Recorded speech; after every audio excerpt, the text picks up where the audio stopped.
Welcome to Tomoso, Norway.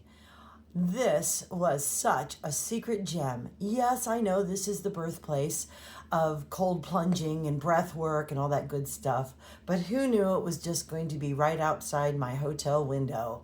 Oh, happy me. So here we are overlooking the sea, and you can actually watch the people getting into the cold plunge. Right in the center of the screen, you see the buoy, and you see the little apex, the little triangular building, and there's about 3 or 4 people out there. Woo, that one was gold. I often get asked, how do you cold plunge and what is the value of it? And I thought it would be helpful to make a video and to share with you some of the stuff that I know about cold plunging. So first, let's just talk about the practicality of how do you cold plunge. Breath is so important. It is absolutely all about the breath. How you approach the water is how you approach life. And if you tell yourself this is cold and scary and I can't do it, then you're probably right. So when you get into the sauna and you start warming up, I find it's helpful to get as hot as you possibly can, so hot that you can't wait to get in the water. That will help tremendously. And if you are so uncomfortably hot that you can't wait to get in the water, then don't hesitate. Don't even think about it. You have such a tiny little window of where you talk yourself into something or you talk yourself out of something. So just stop the chatter, don't talk, and get in the water. People like to jump in. They like to go with their whole head. They like to swim around. I personally am on the more cautious side. I like to ease myself into the water through the steps. And you'll find that this is just a guide to help you get started. Once you start really, truly having a regular practice of hot and cold therapies, you're going to find your own method of what works for you. So the first time you go in, you're going to get nice and warm, toasty warm in the sauna. That could be steam sauna, dry sauna, infrared sauna. It doesn't really matter, but the hot is really an important part of it. And then the next is the cold. When you get in, you want to get in as quickly as you can, all the way down, in up to your shoulders.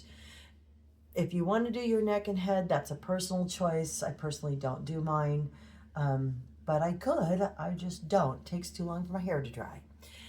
Then you want to slow your breath down. The breath is key.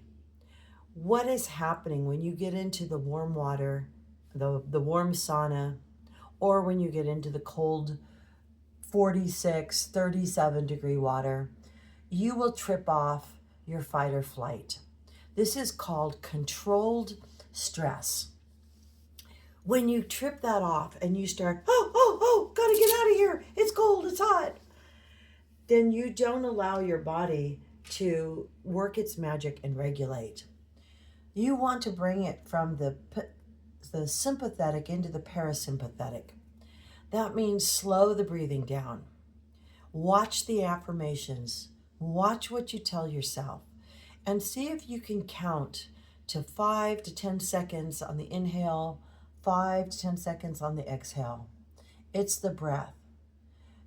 So when you get into the water, you're going to go, I've got this, and all the way in. Just one motion. And then you're going to calm the breathing down and really tell yourself the things that only you need to hear, that you can say to yourself. You've got this. And then when you think it's cold and you want to get out, then I really encourage you to slow the breathing down even more. Change the mantra, change the channel, and stand just 30 seconds more or a minute more. And you will notice the water transforms from being icy cold, I've got to get out of here, to, wow, this isn't as bad as I thought. This is our practice of inner size. Inner size is allowing your body to adapt and to change to temperatures, regardless of whether they're hot or cold. We live in such a temperate environment. Everything is air conditioned or heated, that we've actually kind of softened our our responses to hot and cold. But you can do it, and your body knows how to do it. So trust yourself and trust your body and go in. And then after you've been in for a couple of minutes or so, you can get right back into the hot therapy and stay in as long as you can till you start getting that nice full sweat. Pay attention to your heart rate. Of course, listen to your body. If something isn't right for you, and it's not just fight or flight, but it's fight, flight, or flee, and something's really wrong, get out. I mean, this is no way meant to tell you what to do. It's only to share with you my personal practice.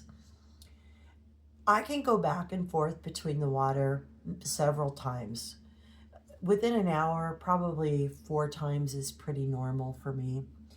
And, again, that's just my practice. And watch what happens. Be your observer of self and watch what happens when you go in the first time to versus when you go into the last time. And you'll notice that hot isn't so hot and cold isn't so cold. And you have just brought the body down into a complete reset. This is for inflammation, joint pain, arthritis, cardiovascular, breath work. There's so many benefits in hot and cold therapy. And know that you just showed up for yourself in a way that only you can do. So with that, I encourage you to find a hot and cold therapy place near you and just lean into the experience. Enjoy. That's Juliana from Tromsø, Norway.